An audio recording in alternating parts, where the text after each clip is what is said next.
Hello, and welcome to Rewire Your Attachment Style. This is Maya Diamond, and I'm excited to be here today with David Coates, a friend and colleague who's a therapist and author of the book Be Less Dickish.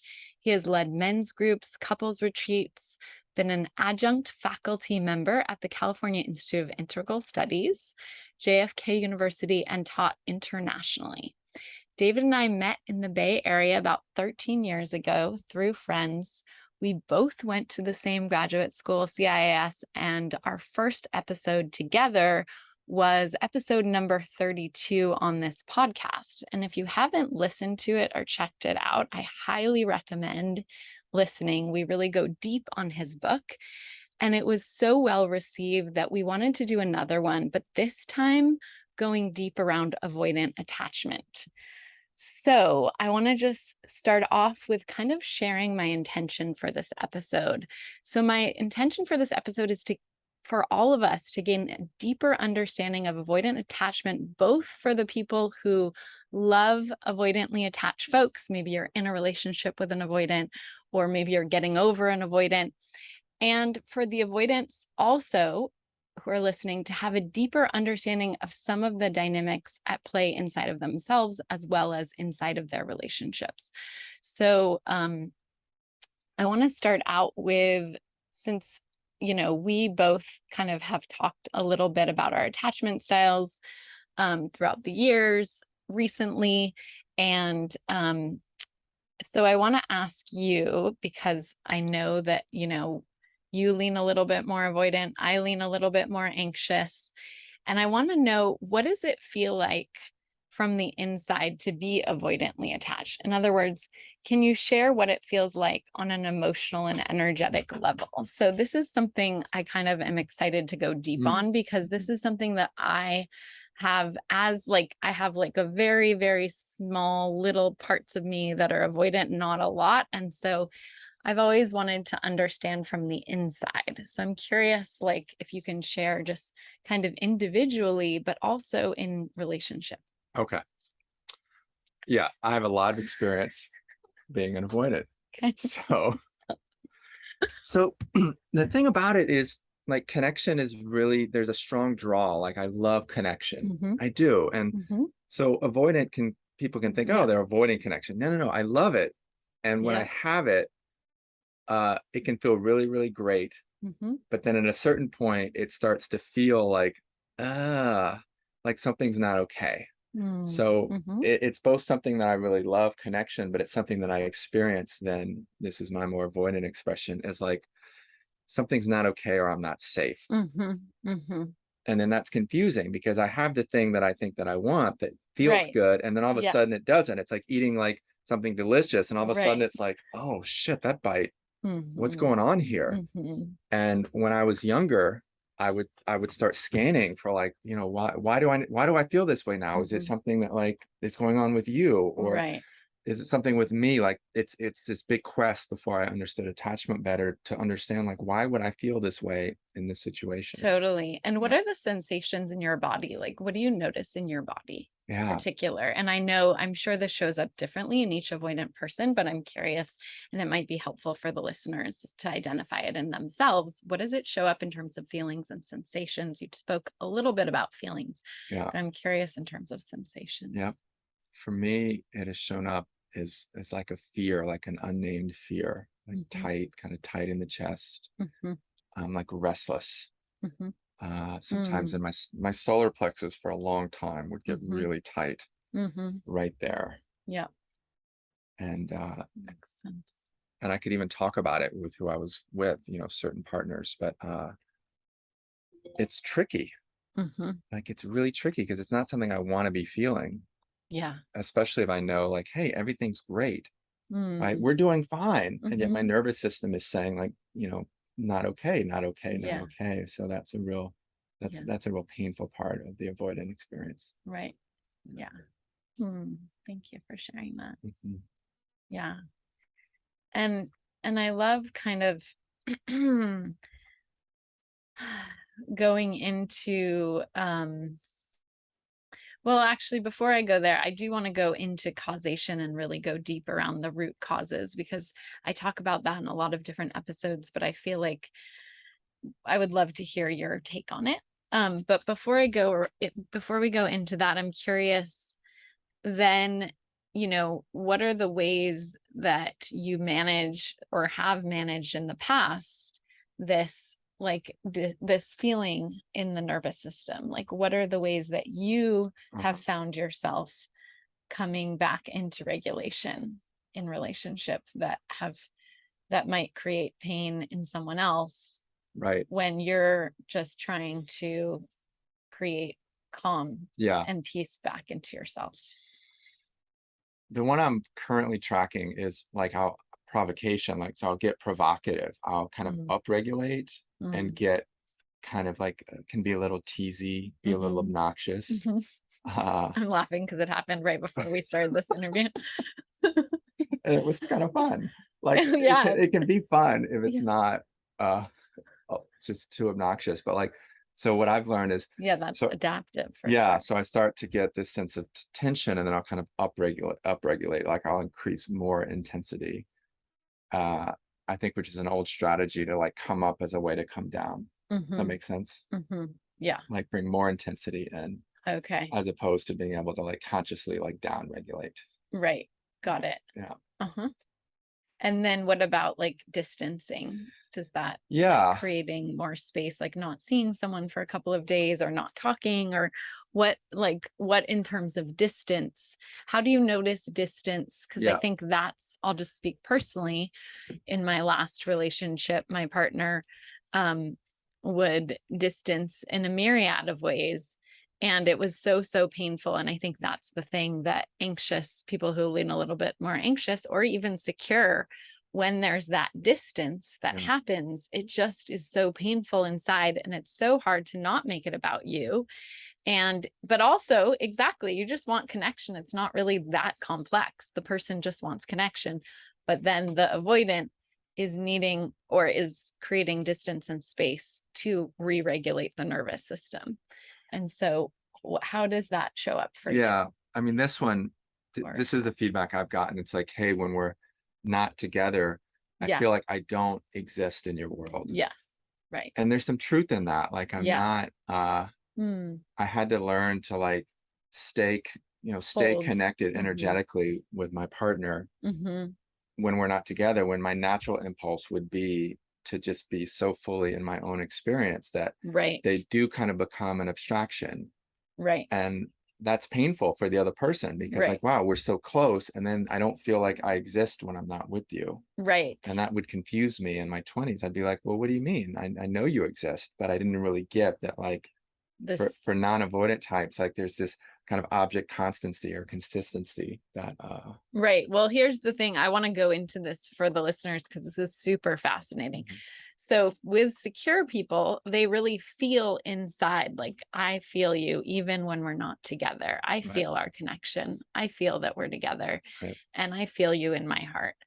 For anxious people, it feels like unless you're talking to me and connecting with me through text or phone call, it's hard for me to feel that we're connected. And then for avoidance, I think what I'm hearing, and I think it's the experience of anxious, and it sounds like it's just this natural thing where it literally is a bit of a cutoff. And it's just like, I'm in my own world, you're over there, but I'm okay with that. Well, I want to feel you connecting with me, but I want no obligation to need to connect with you. Totally. Like, that's what the avoidant wants.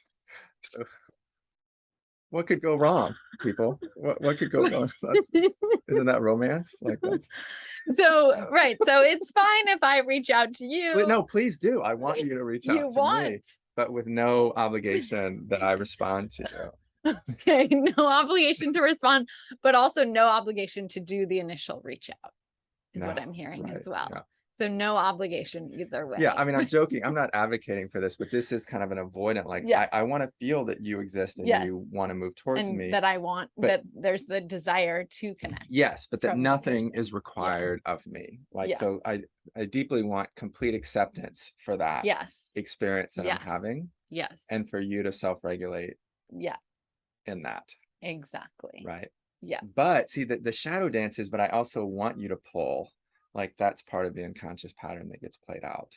Say And then more about that. then I get to sort of push back, like then I'm justified. So my story Yes. is I Yes. want intimacy, but it ultimately it doesn't feel good. It's going to engulf me. It's going to kind of negate my existence. Yeah. So I'm always looking for a reason to distance. Yeah. So there are strategies that the avoidant has where I'm gonna provoke unconsciously or consciously, like Yes. you to come and pull Yes. on me, so I can then say, "See, this is what I don't want. This Yeah. doesn't feel good. Like she just wants me. She doesn't care about the experience I'm having and what I need. Yeah. She just wants what she wants from me." Yeah.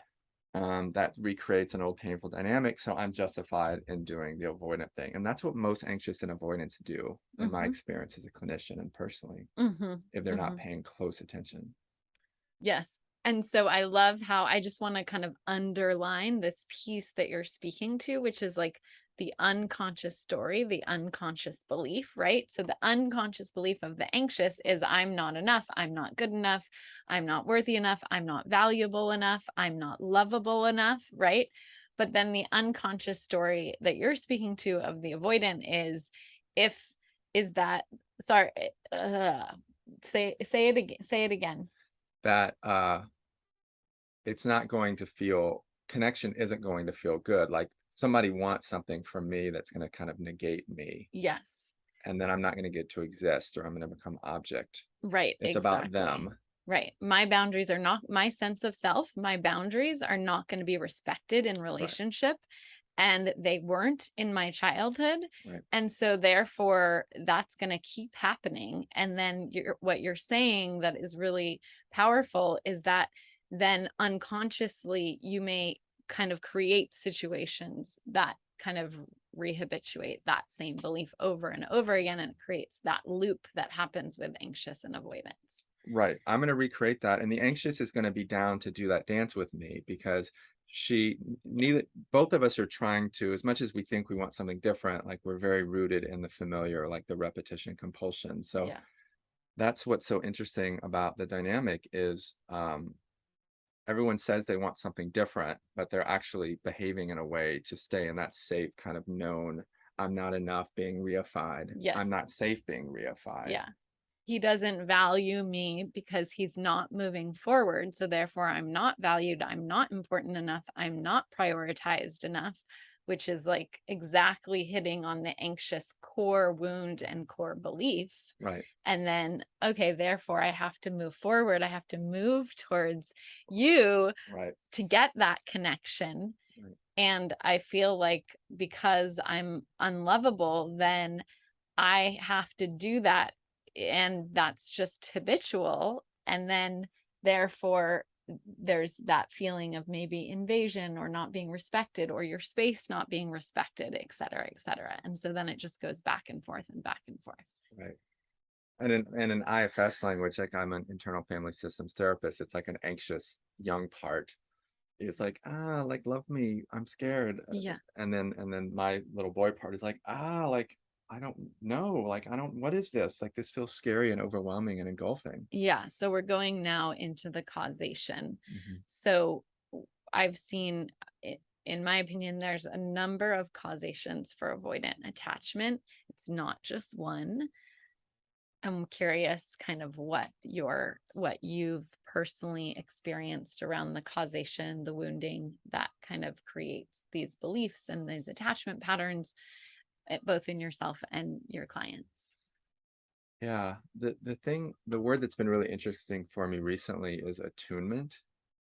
Like I wanted a quality of like attunement, like what's your experience and what do you need, like how are you feeling? And I grew up, I was super young in the 70s, so like that wasn't a thing. Mm-hmm. And so for me it's like it felt like it's about other people and Mm-hmm. I'm not getting attuned to, so I'm just kind of along for this ride that doesn't feel so great to me. And so I kind of pull in and I resist the world, I brace against it. Okay. So like external agendas, whether it be like partners or companies, like there's just a sense that like things are out there to kind of have their way with me, Mm-hmm. and I need to defend against that. Like, I'm not interested. Yeah. Yeah. but I want connection, so come close, but nope, you're not safe, so go away. Right. Yeah. And then another piece might be and I don't know if you experienced this, but kind of a mother really needing your love and support. And so there was kind of a boundaryless quality. And so therefore Yep. you were being the avoidant person was being used at a very young age for their love and support. And because they were in that dynamic, they couldn't say no, right? As a child, it's so hard to say no to a parent. No, it's not okay for you to use me like this, right? Instead, it's like, okay, I'm going to give, especially for men. I see this as a common pattern in avoidant men, which is I'm going to love and support my mother because, yeah, I have to. That's the dynamic happening. And And you feel like you play a special role in her life, right? yes, So there's a lot that you get from that too. right. Yeah. Right. There's a You feel positive important. payoff. Yeah. Totally. Right. But then at the same time, the sense of self is lost in that dynamic. So you learn I Right. can't have my sense of self and be in relationship, that those two things are really exactly opposites. And so therefore it's very hard to have that intimacy and commitment with the other while feeling like it's possible to maintain that sense of self. And again, I love that we were talking about the belief, because it's like Yep. that isn't true. In my opinion, it is not true. You can have your full sense of self and be in relationship. Yep. But because that was your experience growing up, it's really hard to believe something different. And that's why we do this deep work to really heal your anxious or avoidant attachment style and become secure, because then you can actually create a new level of relating where you feel both internally in yourself and be able to have deep intimacy and connection and commitment. And it can be a lively, interesting dance to do in partnership, to like to track this stuff live. Like it's a really useful model Yeah. to be real time and to Yes. both be verse in. So like Yes. to learn this, I thought you explained that really well. Thank And you. the piece that I would add is like, I don't want to disappoint. So there's also like from the young mom wound, like I don't want to disappoint. I don't want to, Yes. but I also don't That's want to huge. be engulfed. And so Yeah. I'll overextend. So I'm going to Yes. overextend to try to Yes. show up. Yes. And because I don't want to disappoint you if you're Yes. anxious, but then I've overextended, Yes. and then I'm going to pull in and away, Yes. and it's going to be really jolting. And I've done that a lot. Like that's probably been the thing that's been most hurtful to women I've dated, is because I can be really there, Yes. but I've overextended. Yep. And so that's something to track as well, because you'll feel it in the field. There'll be like an efforting from the avoidant, like he's trying really hard, and it kind of feels good because he's there, but something's kind of off too. But Yeah. you don't want him to do that. Right. So I'm so glad you're speaking to this. So I think this speaks to why part of why we're going to go into why women are so attracted to avoidance, but this is part of it, which is the level of attunement and presence that an avoidant can have with you is beyond, right? But guess what? That is coming from the overextension, right? So Sometimes. Yep. sometimes not. Yep. But I think that there's a certain quality to it that's like beyond, where it's like, wow, this person is so putting all their attention on me, Yep. and it's so powerful and magical and like really potent. And I think that ability might be coming from exactly like a wound, right? And that like I'm going to give so much so that I'm going to have to go so far away. Mm-hmm. Right? So it's like that rubber band that happens, instead of kind of what you talk about in the book and what I talk about, which is staying in your center, right? Instead, it's like, how can I give to a level that feels in integrity with my being? Right. I think that's really important what you just said. The over giving, has a powerful effect on others, and especially because I know my internal world really well, so I can tune into other people's internal world. And the hope is that then I'll attune to you, and then you'll feel completely healed and centered, and then love me perfectly in the way I've always wanted to be loved, and we'll live happily ever after. So it is based in like kind of a mom redemptive fantasy, and it never works out that way. So what you're saying, that was really insightful for me. Like I want to be mindful about where I'm loving from. Is there an agenda? Right. Am I overextending? Yeah. Am I doing this in hopes of something magical happening? Totally. Totally. Yeah. Yeah. And that, when you say that, I think there's the counter. Again, anxious and avoidant are the opposite sides of the same coin. So the counter kind of fantasy of the anxious is like, yeah, you'll love me. Exactly. It's kind of the same thing. It's like, you'll love me so well that you'll heal all of my childhood wounds, and then I'll be lovable. Right. So it's like kind of the opposite. And this never works. This is never a successful, like a happy ending to the story of other being with me, just so that I'm transformed. Like, yeah, or the opposite for the anxious. Yeah, you have to go in and be with your anxious parts and your avoidant parts, and you have to build relationships with them, which is what I think we both probably help people do that in our practices. Exactly. Right. So, right. So those parts are these young, beautiful parts inside of you that didn't get exactly same with the anxious. You didn't get the presence. You didn't get the attunement. You didn't get the mirroring for whatever it was. Like for me, I felt like I didn't get seen around my feelings, my dark feelings. They always had to be fixed instead of just seen and heard and felt and loved and joined with, right?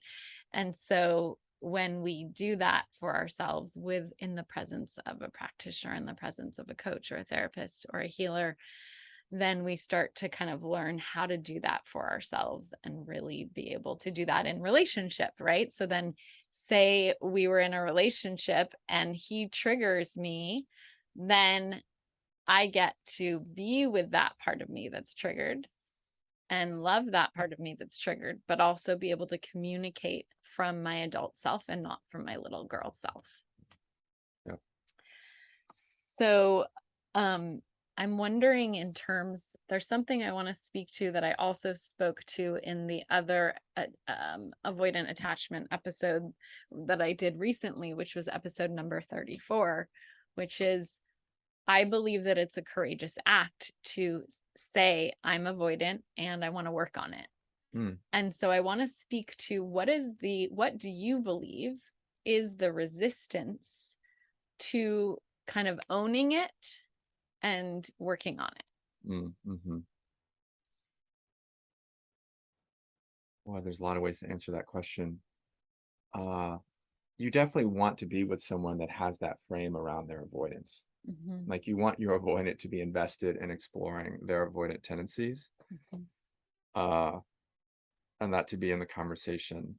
I mean, the resistance is like these strategies are what kind of helped us stay safe. And that feeling of like engulfment and like negation and not existing, like that shit is really hard to feel.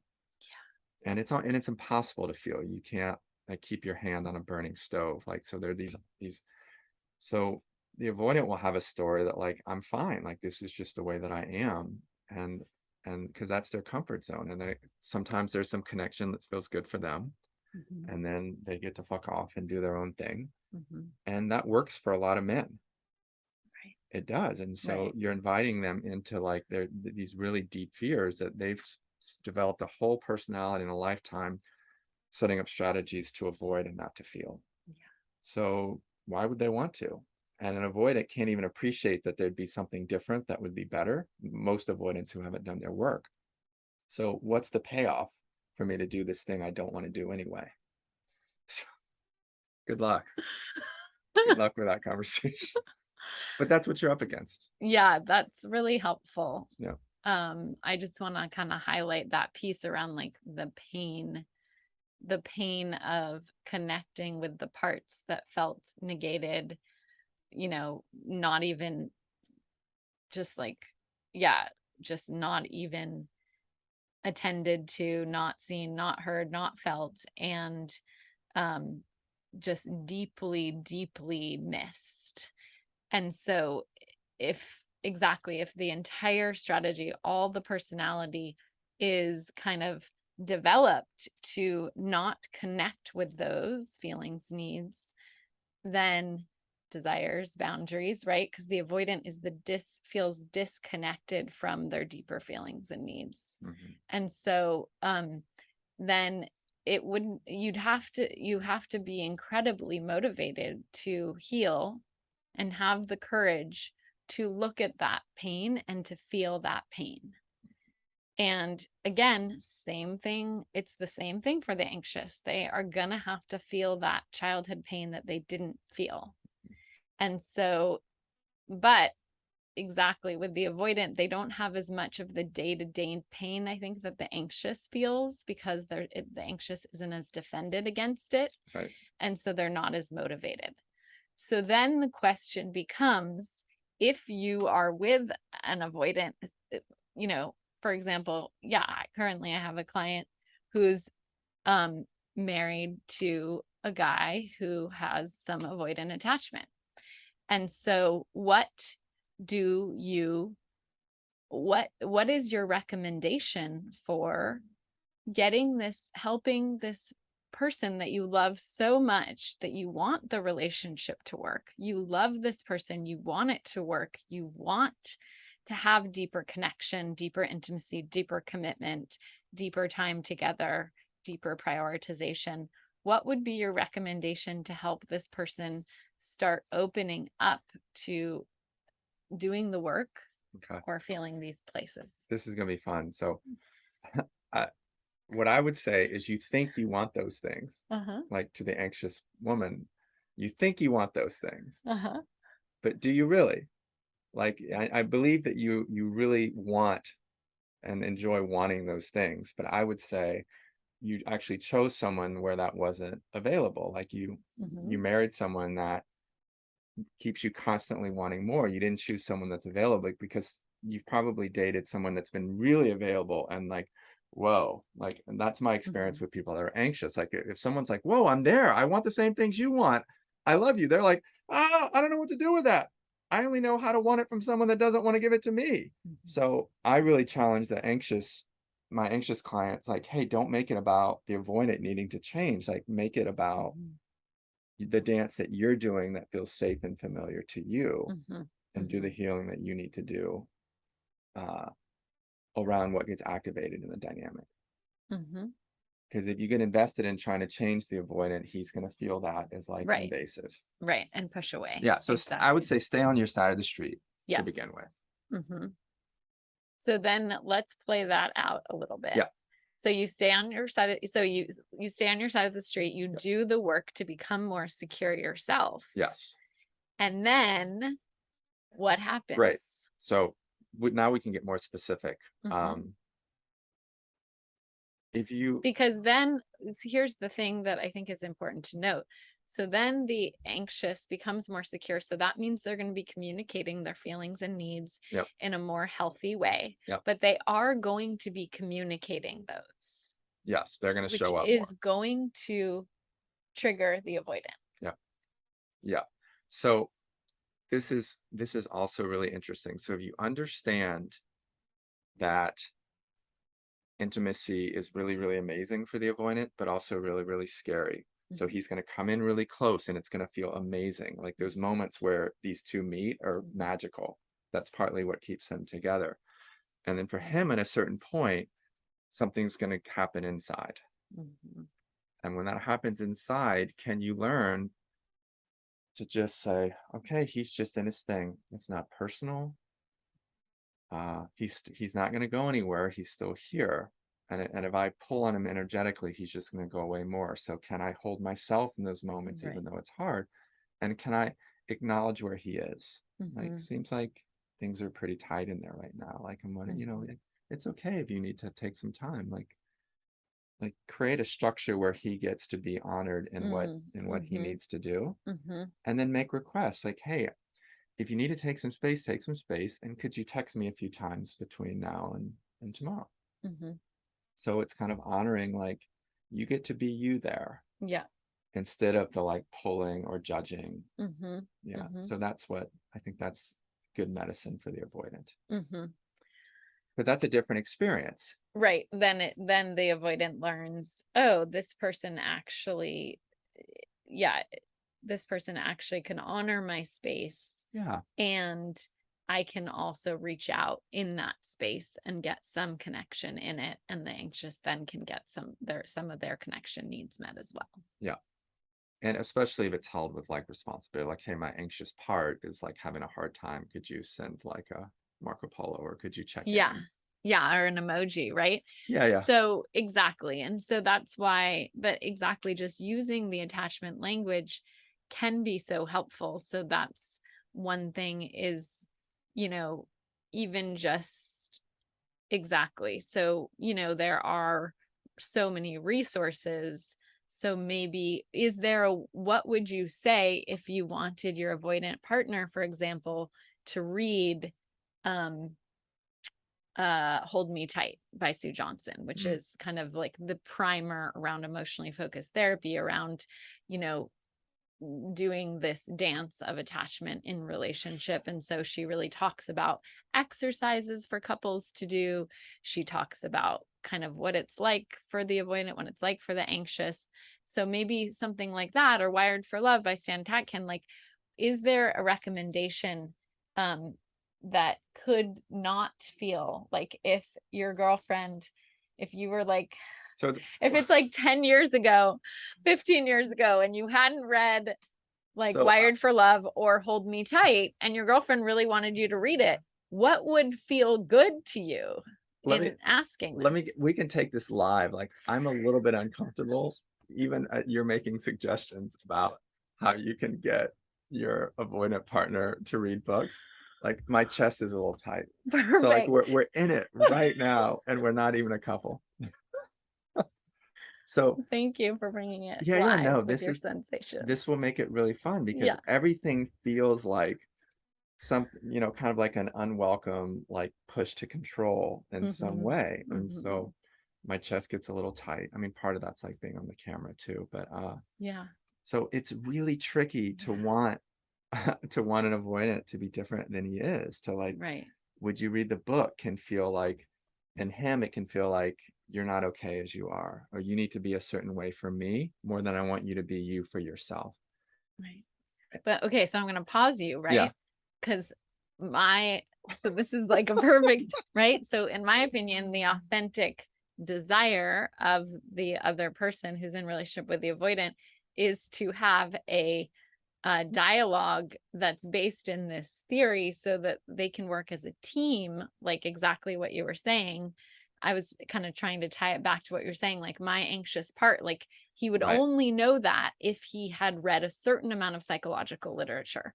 And so Right. the impetus is, can we work as a team to create more exactly cohesive Yeah. relating that feels good? Right, like that. Can we have a shared narrative about where we're going? And Yeah.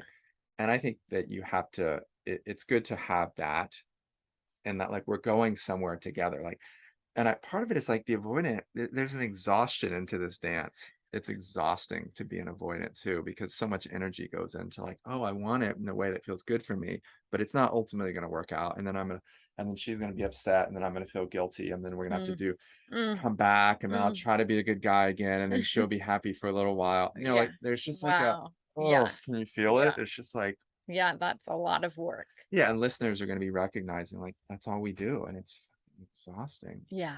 Yeah. And so to have like a, hey, let's engage this directly. Let's have some structure. Let's Yeah. have some rules. Let's have a shared language Yeah. so that we can move forward in a good way. And attachment, I think, is the easiest, most accessible orientation around like what's here. Let's check in. How's your avoidant parts doing? Mm-hmm. How's your anxious parts doing? Like, So, kind of coming back to the question, which is, do you think that that would feel good? Like, I really want us to work as a team together in terms of our connection and our relating. uh, I, I'm wondering if you could I'm wondering if you could check this book out. I'm wondering, maybe we could have a shared language. And I think this book might offer us something. maybe. Yeah. Yeah, like it, Yeah. but that's the sensitivity of Yeah. uh which I want to highlight because so many people will recognize Yeah. this because they'll feel the ways anytime they bring up any suggestion, they'll feel their partner, avoidant Yes. partner, be like kind of bracing and pull away. Yeah. And so the internal experience Bracing, is, pulling away, and shutting down. yeah, like Right. I'm not okay as I am, Mm. right? Like she wants me in her world for her, right? Which is Yeah. what can be so infuriating about the avoidant is they can seem very selfish, but in Yes. their world, it feels like everything is all about The other you. person. Yeah. Right. Yeah. So both people end up feeling like, why is this all about you and what you need? Right. Exactly. And then that's a Definitely. party. Yeah, that's a Yeah. fight. That's a fight waiting to That's a happen. big fight. Yeah. Yes. So yeah, those are good ideas. But I think what's coming up, which is interesting, is how tenuous it can feel to like engage the avoidant, like it's happening with Yeah. us right now. Like we're playing it out. And you can probably feel your experience too, as I'm like, "Well, I'm not sure. Maybe I'll read the book. Like, yeah, buy the book and like I'll put it on my nightstand and like give me a month. Might be the best that you could get, and I'll pick it up within the month. Like that might be what Right. you get. Yeah. Yeah. Yeah. Yeah. So the willingness, right? So in my opinion, willingness is one of the most powerful things. Willingness, responsiveness Yeah. is one of the most powerful things in a relationship that you can give to your partner. I'm willing to try this out. I'm willing to be responsive to your request. And what I'm hearing, and I think it's so helpful for our listeners, both for the women who are like, I am getting over my avoidant ex, and so hard for me to understand what happened. Like, I don't Yeah. even get it. Right. So really taking this in for healing so that you can see like so much of it was not about you or Right. you being too much or you having too many needs or you not being whatever enough, cute enough, smart enough, funny enough, etc. It's really like there's this deep stuff happening in the person that you were with that literally was there a long time before you met them, and until they do their work will continue to be there. Yeah. And so you were engaging with that stuff, and it was hard to really kind of collaborate sometimes on the things that were important. Yeah. That's really beautiful to honor like the vulnerability in there. Yeah. And that it's Right. the needs are beautiful. Like the Yeah. needs are beautiful. You get to want what you want. And um being with an avoidant, ultimately, I think for anxious women, you're in the practice of being with your parts because they're activated a lot A lot. because they're not getting the steady, consistent connection that they Connection. want from their primary attachment person, their partner, their lover. Yeah. And so there's a lot of activation. Yes. And then that's the opportunity to say, I am going to be with this little girl that feels like Yeah. she's not enough, that she's scared, and she's like orienting towards him. She thinks that the Yes. solution is going to be with him. Yeah. I'm gonna be with her so she learns that I've always got her. And that's ultimately, this is IFS as well. Like I'm gonna become her primary attachment person. Because when Mhm. our little parts are looking to our partners for primary self-soothing and a Yeah. sense of meaning, Yes. they're never gonna feel safe and secure because that person's gonna have moods. They're gonna come and go. Right. So that's the work. Yes. Yeah. Yeah. And so that's why I love this piece around the avoidant needs to learn more collaboration, more Yeah. connection, more leaning in, more I can regulate through this other person. It's safe for me to share my vulnerable feelings and have my partner hold me and give me reassurance. And then for the anxious, the task is to learn it's safe for me to, or this is good and healthy and I know how to regulate myself and speak up for what's important and be a little bit more independent. Right, the anxious is Right. so used to being dependent, and so then becoming healthfully independent is a really big powerful piece for an anxious to become that way. And yeah, and to know that no matter what, you're going to be okay. That's part of, in my book that I'm writing, which in our last episode, Yeah. I had, really was like putting it on hold. But then now currently I've already written more than half the book. I'm super excited. And one of the things that I talk about around secure attachment is took me a while to really come into being, and is, still something that I'm working through all the way in my body, all the way through, which is I'm okay no matter what, right? That's such a big piece of secure attachment. I am okay no matter what. Right. Right. Which is independent of the way my partner's acting, the way, this person's treating me, the way da da da da da. Right. And that's this deep, deep internal security in your body. And if there was trauma growing up, then that takes work to get there. Right. It does. It takes a lot of work. And I would say, like, when the avoidant, when I can rest into a partner, it's incredible. Like, oh, there's space for me inside of her to be able to rest into. And that's ultimately what I'm realizing. I can do that now. I can rest into a partner. And when I kind of come back, just release. Like, don't try to hold on to the closeness. Like, trust the ebb and the flow of, like, the coming and the going. And I think that's where a relationship gets really rich. Like, oh wow, it's really close right now and this feels really good. And then there's this sweet moving apart, and you're going to write your book and I'm going to do my thing in the world. Yes, that ebb and that flow. Beautiful. And I think I want to go into what we just talked about around the avoidant, especially because I feel like we're in this paradigm shift around men really being able to be more in touch with their feelings and to communicate their feelings. But then there's this fear that, and this old paradigm where women couldn't really sit with men's feelings, where they actually felt, there can be turn off, there can be, and we talked about in the last episode together as well. And so then the man doesn't feel like he can have feelings in a relationship. And so I think this is so important, which is this piece around both. It's possible you can have polarity, right? Masculine, feminine energy, which creates a lot of attraction, powerful attraction.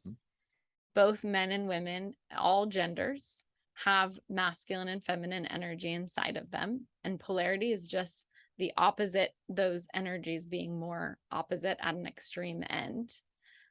So then also we can have this polarity, but then we can also have it be where the man, say it's in a heterosexual relationship, where the man shares his vulnerable feelings and opens up around something that's really hard and really vulnerable. And the woman can be there for him and support him in that. And that's completely okay, right? And so just, I think for men, just really getting that, I think for what I'm seeing now is in the, 20s and younger 30s generation, men are much more comfortable with that. And it's like, oh yeah, totally. But I'm sure there's a lot of people still in those generations that feel still that old paradigm that they're not allowed to have feelings or emotions, that they're not allowed to express them in relationship. But then I think between mid 30s and like all the way till 50s, it can be more this old paradigm where you feel like I can't share this and be a man.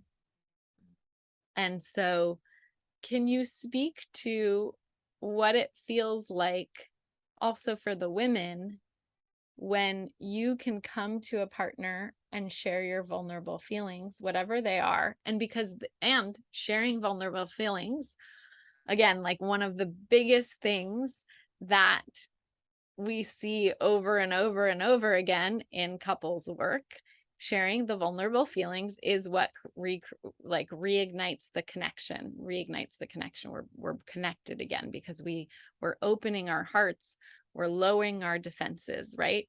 And so can you share about when you share vulnerable feelings as a man and your partner or a partner really is able to receive that and support you in that? How does that feel for you?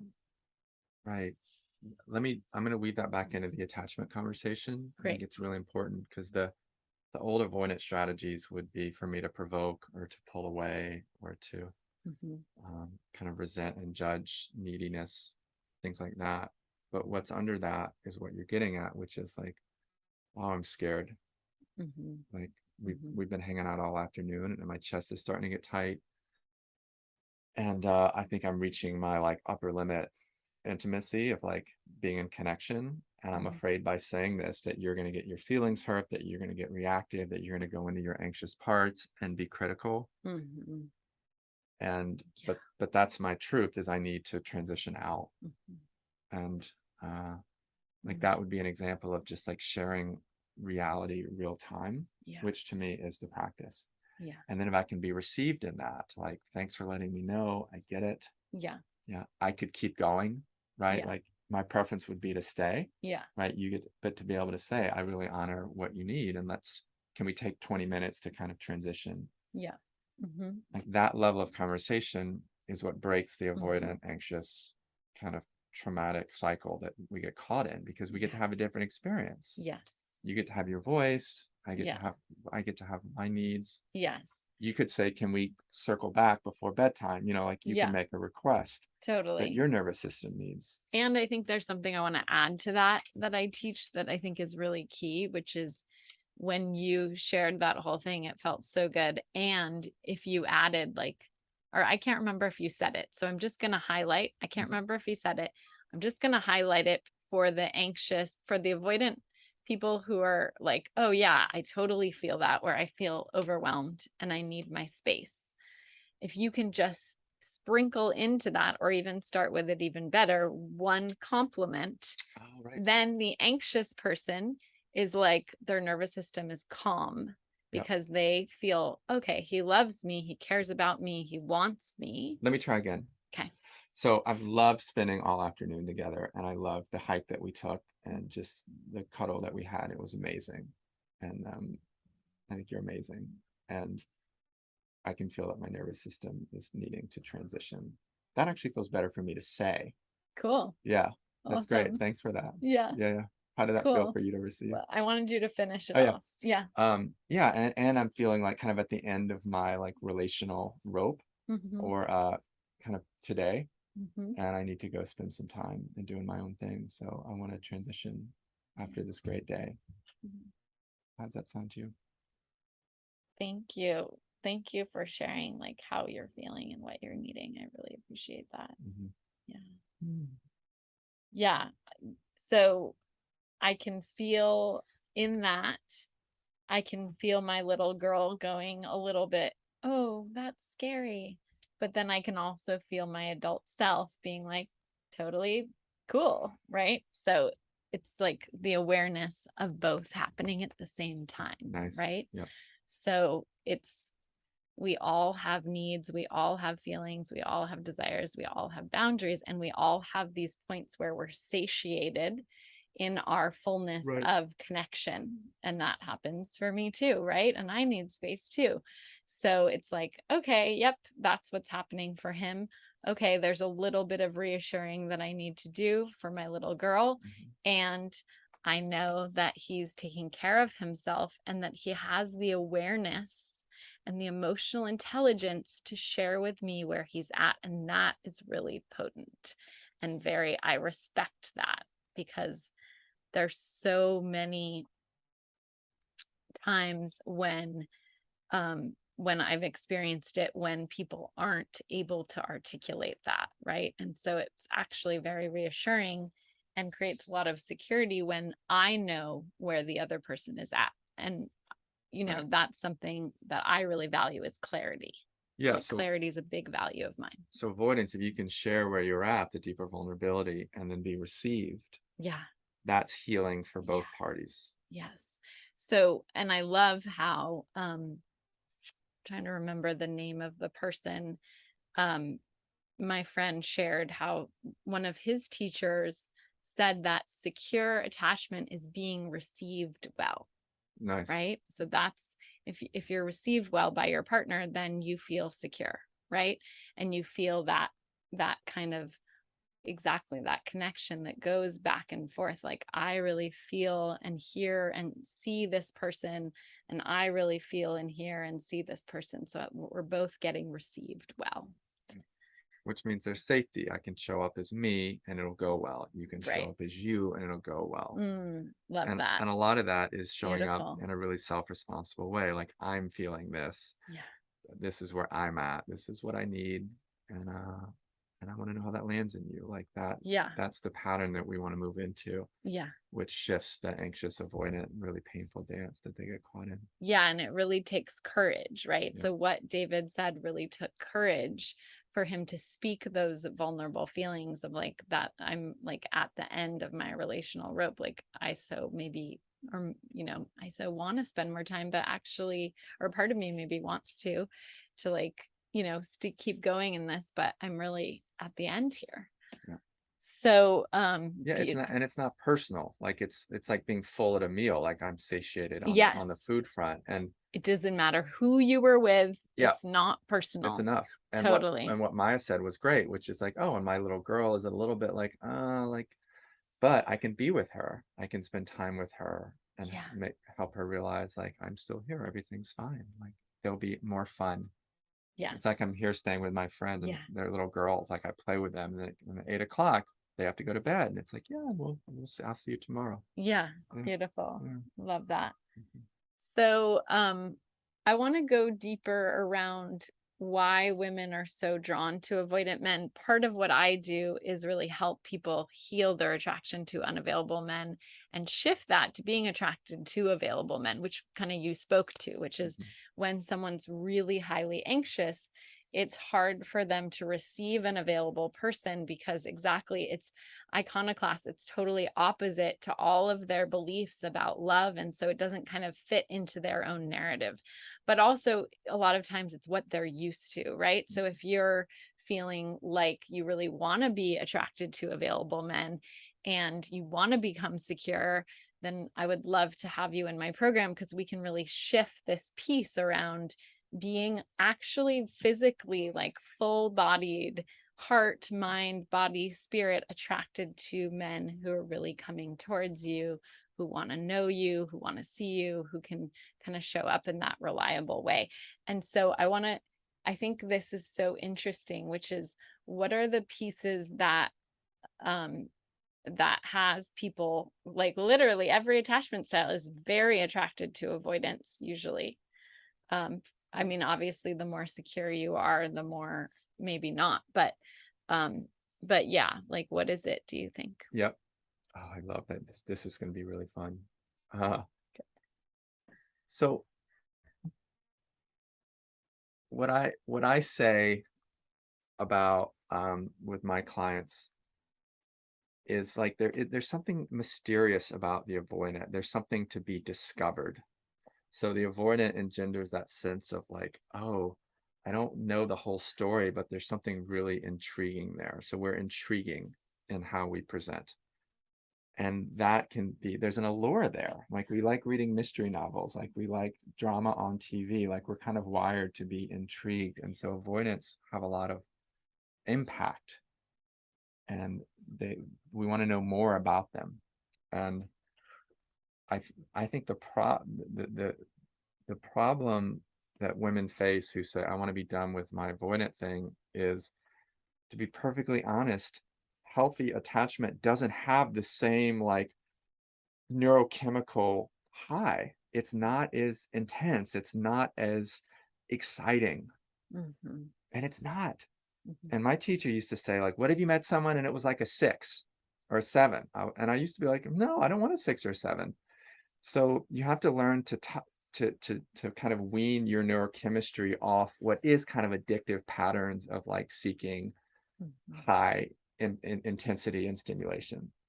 And it's really hard to do because the healthy attached guy who's like, hi, yeah, I want to get to know you, he doesn't like give you that sense of like turn on and intrigue and mystery. And you have to wean yourself off of your kind of addiction to that. And I think that's hard to do. Yeah. Yeah.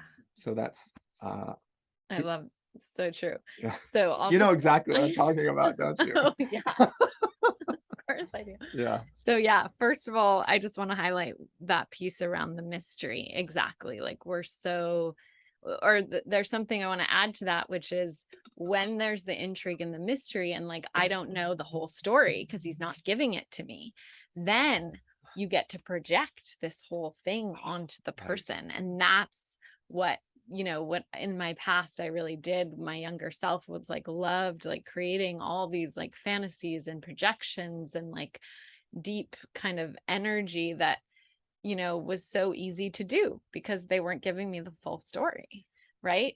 And so that's something to really to notice is, is this person revealing who they are to me or not?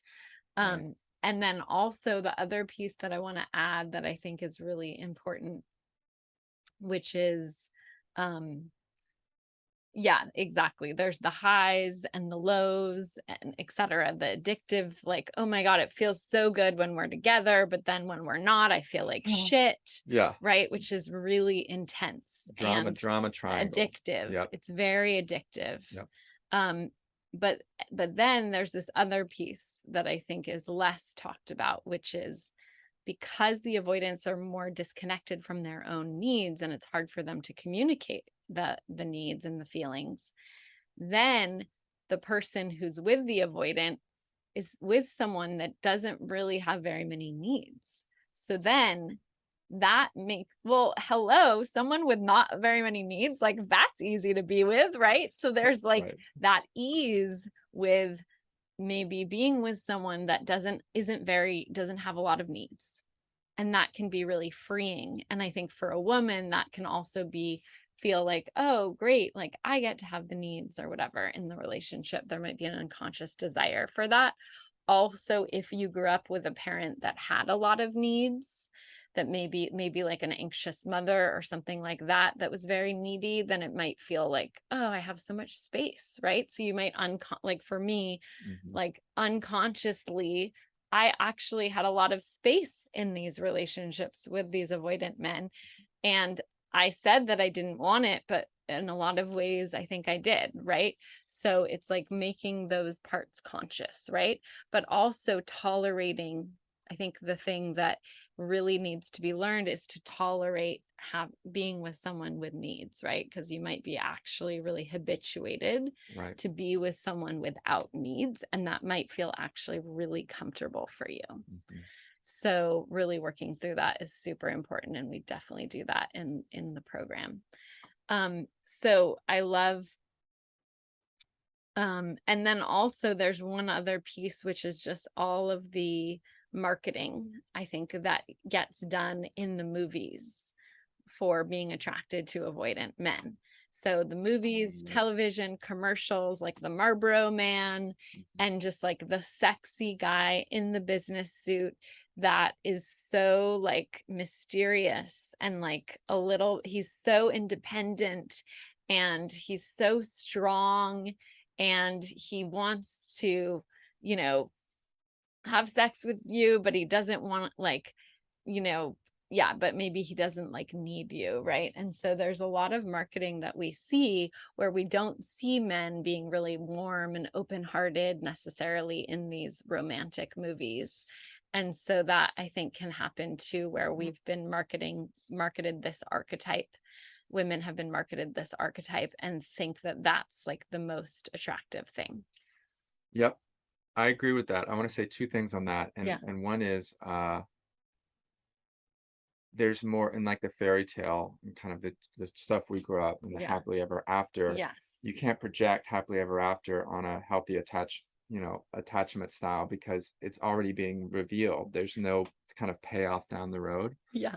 And I also think there's something about like high status men in our culture are attractive to women. And like there's a lot of people talking about that. Like Jordan Peterson goes into that a lot too. And they're not men that reveal a lot of their vulnerability. So men in power which Yes. is attractive from an evolutionary standpoint Right. from women. Like Exactly. men with power will likely survive and their children will survive. So Totally. And they're financially secure. Exactly. yeah, Power, financially secure. But then a lot of those men are workaholics and they're just working all the time and they're not connecting with their feelings and their emotions. it's And so it's very hard for them to actually pay attention to their partner. Right. 100%. And the lower chakra of like safety and place, you Yeah. get that with men like that, but Right. you don't get real relationality. And I think a lot of women are Exactly. in that dilemma where Yes. they feel safe and secure with their man. He's a good Yes. man, he's even a kind man, Yes. but they want connection, Exactly. but they're getting so much Yeah. other than the connection that it's hard to Mm-hmm. turn away from that or to push for Yes. what they want because there's a lot to lose. Exactly. Oh, Yeah. and I want to go into something, um, and I'm not sure what your experience with this is, but it's not talked about very much. And I love talking about things that are Take not us talked there. about very much, which is um which is something that happens sometimes, not all the time, but sometimes in anxious avoidant dynamics where especially I notice when you're living together that one of the ways that a man distance or one of the ways the avoidant distances, it could be a man or a woman or any gender, is by withdrawing sexually. Hmm. And so basically, what happens is there's a lot of intimacy when you're living together. You're already around each other a lot. You're Mhm. talking, you're sharing meals. So, one of the ways that the avoidant distances unconsciously is withdrawing sexually. And there could be a lot of reasons for the withdrawal. It could be that they're resentful for something that they didn't say, et cetera, et cetera. But that withdrawing sexually then creates a lot of pain for the other person, and it's really something, and maybe one person is okay with it, one person isn't, and so that's something that can be really hard, that comes up a lot in this anxious avoidant dynamic. And I think uh, that it's probably kind of going back to what we first started with. It's like it's helping the avoidant kind of regulate Yeah, in. he already feels too much invasion and too much of Yeah. her energy in his space. Uh-huh. Uh, and so sexuality is just more of that. Yeah. And so, yeah, in that dynamic, that's kind of enmeshment. Like there's too much, there needs to be more separation so he can feel himself more fully and then feel his desire again. Yeah, exactly. Yeah. Exactly. And so again, with that communication is lubrication. I love that line. So with that Nice. communication, like the avoidant may being like, okay, I need to go away for a couple of days, or I need more of this in this relationship, or whatever it is that needs to be communicated so that there can be that deeper connection through intimacy and sexuality again, right? Yeah, and the avoidant will feel guilty, and especially if he's with an anxious attachment type, like, Yeah. oh, I really need time away, but I know that'll really upset her, so I'm gonna try to like man up and Yeah. stay close and like go on a picnic. But I don't really want to do that, but I'm trying to be a good guy. So Yeah. that's the dynamic setting up. And so I really Totally. encourage avoidance. Like, even if you're disappointing your wife and your kids, go away for the weekend. Mhm. Like, Mhm. don't be kind of a resentful there but Right. not there kind of man. And I see a lot of avoidant dads who they're pushing the stroller and they're trying really hard to be a good man, Yeah. but inside they're like they're dying, and then they're drinking too much at night, like they're Mhm. coping, they're acting Yes. out. So be willing to disappoint people to stay in yourself, so when you come back you're there. Right. And I tell dads, like, I'd rather you be present for an hour with your kids, intensely present for them, than be kind of half asleep with them all day on a Saturday. Like, Yeah. so you got to stay alive. Like, don't fall into the sense of like obligation and trying to be good. Like, learn what you need, fucking give it to yourself for the sake of your relationship, your sexual relationship, your family. Like, you have to do that. Beautiful. And again, tying in this piece of, if you're feeling like you really want to do the deeper work of kind of going into these places where Yeah. it's really scary to go, but and all of your defense is saying, don't go there, don't go there. But in these places, if you have that desire to do that work, it will help you become more secure. It really is possible to become more secure. Yeah. And that's because you're allowing yourself to feel these feelings that were unfelt and to kind of heal these experiences that were not healed in childhood, that you didn't get that, the connection or the space or the boundaries or the kind of presence that you needed. Yeah, it's worth it to do the work. Yeah.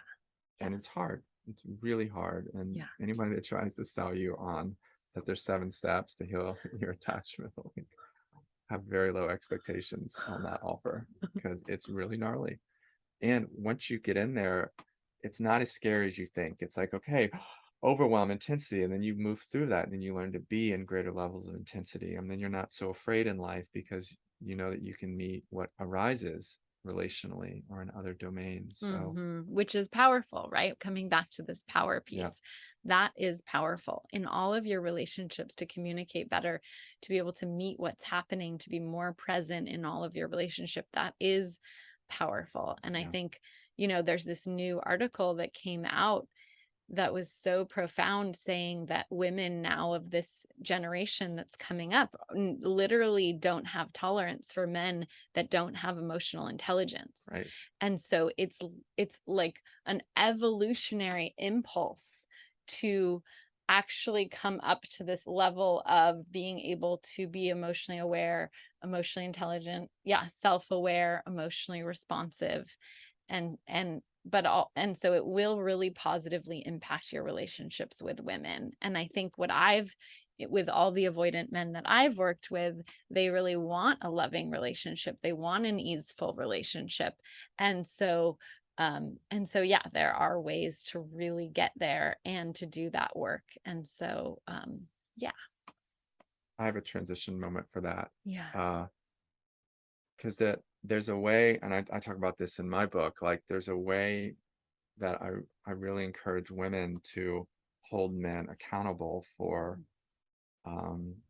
like bad behavior. Yeah. Like spun out behavior is what I call it, and be less dickish. And so if a man is like kind of icing you out, I heard that phrase recently. So he's there, but he's clearly, hey, what's going on? Nothing. Just doing my thing. Like clearly he's pissed, but he's kind of punishing you, but he's not owning it. Like more and more for women to be able to say like, hey, this doesn't work for me. I appreciate that you're having some hard feelings over there, but what's happening right now doesn't work for me. And you can come meet me in the center, talk about what's going on for you. But I'm not going to stay in the same space with you if that's what you're going to do today. That doesn't work for me. And to learn to really like hold the line, so you can be firm, you can be loving, like, hey, I get you're having a hard time, I want to connect, but this doesn't work for me right now.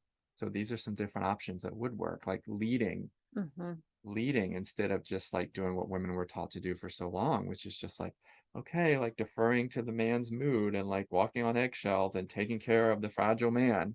Totally. No, we're not doing that anymore. Or what happens is then becoming shut down yourself and becoming avoidant yourself, which is also really, really painful. So what happens with the anxious is the anxious then, tries to connect, and then is like, oh shoot, like this is not working. I'm going to look away because this happened to me in my last relationship. I'm going to look away. I'm going to like shut down myself. I'm going to become icy myself. Yeah.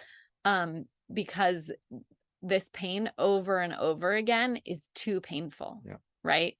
And so, which is so fascinating from a countertransference kind of therapist perspective, right? So it's like the other person is literally doing what the avoidant had to do in childhood, which is to shut down. Right. And to not feel. So if we're not going to do these same things, because we're pointing out these old strategies, right? A lot of times the anxious will just go get her needs met with her friends. Yes. Or like other places. So yeah. Because you don't want to come critical. Like, I'm tired of this icy shit. So that's another thing that the anxious can do, is get really critical and pokey and judgmental. Yeah. She can pull away and become avoidant. She can walk on eggshells and be codependent. But what she can do is name reality. Yeah. And if you want to help your guy, like we talked about this earlier, like, hey, I can see you're having a hard time over there. This doesn't work for me. What's happening right now? Like, we can talk about it, but this doesn't work. So what do you want to do? You want to talk about it? Otherwise, I'm going to go for a run. I'm going to do something else. Yeah. But then we'll Let me have to, know when you're ready to talk. yeah. And then we have to circle back because Yeah. this isn't okay. This doesn't feel Yeah. good. This This isn't dynamic okay. isn't okay Yeah. anymore. Yes. Right. Because a lot of times women will kind of do the work before men and kind of wake up and realize, Jesus, this hasn't worked for me for years. Holy shit. And have these epiphanies. Yes.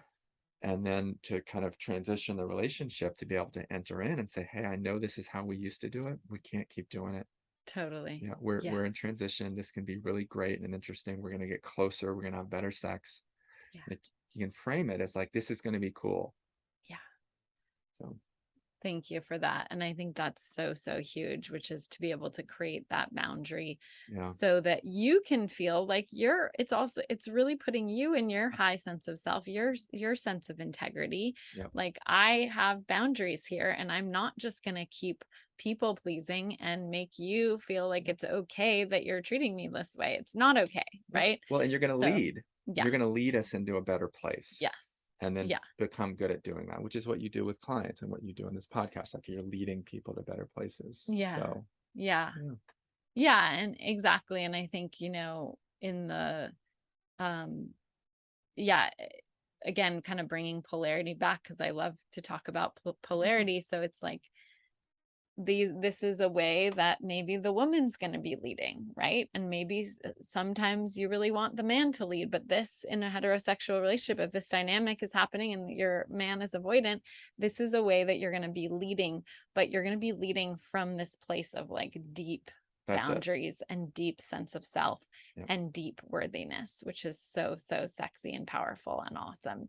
And it's like, come what may, right? Then we get to see what happens. I always say we get to see what happens when you speak your need, when you speak your feeling, when you speak your boundary, you get to see what happens. And we have to let the chips fall where they may. And we have to see what happens. And if the person can come back and kind of meet you in that boundary and that request. Well, that's where it can get really intense, because what you're saying is you might have to leave. And you might have to leave. Yeah. Like, if you do your work, there's no guarantee that your friends, your family, your partner will stay on the ride. Yeah, exactly. Yeah. And I think I just want to speak to something, so many of the women who come into my program, I help you leave a relationship that has been this dynamic for so long. Maybe you've done the work with the person and it still hasn't shifted, or the person isn't willing to do the work. They're not willing to kind of move in the ways that you're wanting to move forward in the relationship. And so, but then leaving the relationship can become one of the most difficult things you've ever experienced in your life. And so having someone to support you is so, so powerful with this. And I think that's really important to note, which is, if you've tried all the things and maybe you've tried everything that we're talking about today. Maybe you've tried couples therapy. Maybe you've tried doing your own inner work and becoming more secure and speaking your needs and feelings in a healthy and boundaries in a healthy way. And you've tried giving the person space and and it's still not working for you.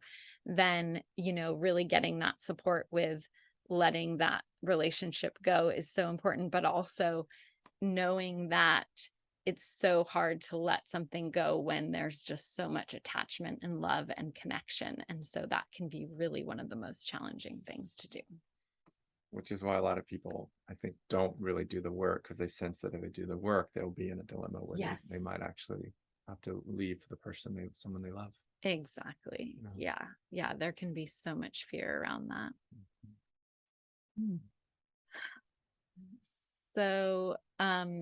So yeah, I think there's just so much that we could talk about around this topic. It just is so, so juicy. And I feel so grateful that we went so deep today, and that we also both really could share personally kind of around our vulnerable experiences around attachment and around being with someone of the opposite attachment style. And, it just shows, how much work we've done knowing each other for 13 years. We definitely wouldn't have been able to have this conversation 13 years ago at all. True. And so it's so fun to do this with you. Thanks for having me back. Yeah. Yeah. So yeah, if you want to go deeper with, first of all, yeah, is there anything that you want to share in terms of your book, in terms of work? Um, yeah, book is Be Less Dickish. You can go to belessdickish.com. It's a really fun, strange, wild ride. It's kind of a hardcore self-help book Mm, for people that don't generally like self-help books. And I see couples and individuals over Zoom. mhm. Awesome. So yeah. And can you share for the book in terms of men, like what do you feel like why would a man want to read this book? What would it help him with? Because I Yeah. really, yeah. I don't I don't talk specifically about attachment in the book. Hmm. But like Be Less Dickish kind of explores these kind of four extreme male responses, like dick, asshole, douchebag, or is three of them. And the dickish response is feeling kind of victimized. So the avoidant often feels victimized by the anxious's kind of needs, and you want things from me. And then the dick position is like, oh, well, because you're not respecting me or what I need, because you did something to me, I get to do something to you. And so that plays out a lot in anxious avoidant dynamics. Is the avoidant is feeling kind of overwhelmed, and then will then kind of poke and judge the anxious. Oh, you're needy. Why are you calling all the time? Like, why can't you just be secure with yourself like me? Which is a total fallacy, of course, but it really explores, um, it kind of puts a name to these kind of core negative strategic behavior patterns that men get caught in too, and unpacks them. Yeah. So yeah, and there's just, there's not that many books for men about men and relationships and relating. And so I highly recommend reading that book. And then also, if you are listening to this podcast and you're a man and you're avoidant and you're really wanting to go deeper with and do this deep, Nice. deep work, um, That was like, yeah. I like that. um, if you're really wanting to go deeper in this work, currently I'm working with men individually and doing this deep work around attachment. And so whether you're, more anxious, more avoidant, more disorganized, and you're really wanting to become more secure and really have this healthy, thriving, loving, secure relationship, I would love to work with you. And you can go to empowerlove.us/apply to book your free love breakthrough session. And then if you're a woman and you're really relating to this and you're really wanting to become, either you're anxious and you're wanting to become more secure, and you really, whether you're in a relationship or you're single and you're really ready to break through these patterns and show up in a healthy and secure way and find a healthy, secure relationship, would love to have you in my program. And you can also go to empowerlove.us/apply to book your free love breakthrough session. And if you're avoidant, we would also love to have you in the program, in the women's program. And we really go deep into kind of what we were talking about in terms of healing those experiences, memories, and feelings from the past that created this pattern of needing a lot of space or distance, and then kind of working through it so that you can become more secure and show up in all these secure ways that we're talking about. And we talked about it in kind of a gendered way, that like women tend to run anxious and men avoidant, but I know tons of avoidant women and anxious men. And so Yes, just to say, we've kind of we did been kind of go we've been gender gender on this. normative, but Yeah, yeah, that's it's not true at all. There are more, I think there are more avoidant men in the population than avoidant women, for but sure. there's definitely a lot of avoidant women too. And it's so, and you might be, you even, and a lot of the women in the program, they're avoidant, and they still have the pattern of being with unavailable people. So, and these patterns can run all these different ways. And the key is really exactly learning how to show up in your healthy sense of self and security, whatever attachment pattern you have come from. And it can be fun. Like, it can be a really fun, engaged, interesting ride to do the healing. Like, it can feel like, ugh, I don't want to do that. But in my experience, like, it gets really interesting really quickly. Mm-hmm. And it's a Definitely. lot more interesting than the same old, same old. Yes. I love that. And it is, it's so, so fascinating.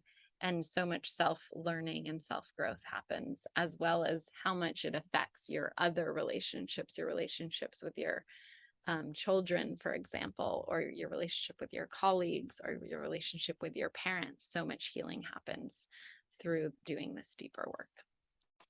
Thank you. That was fun. Thank you. That was so fun. And yeah, maybe we'll do it again sometime.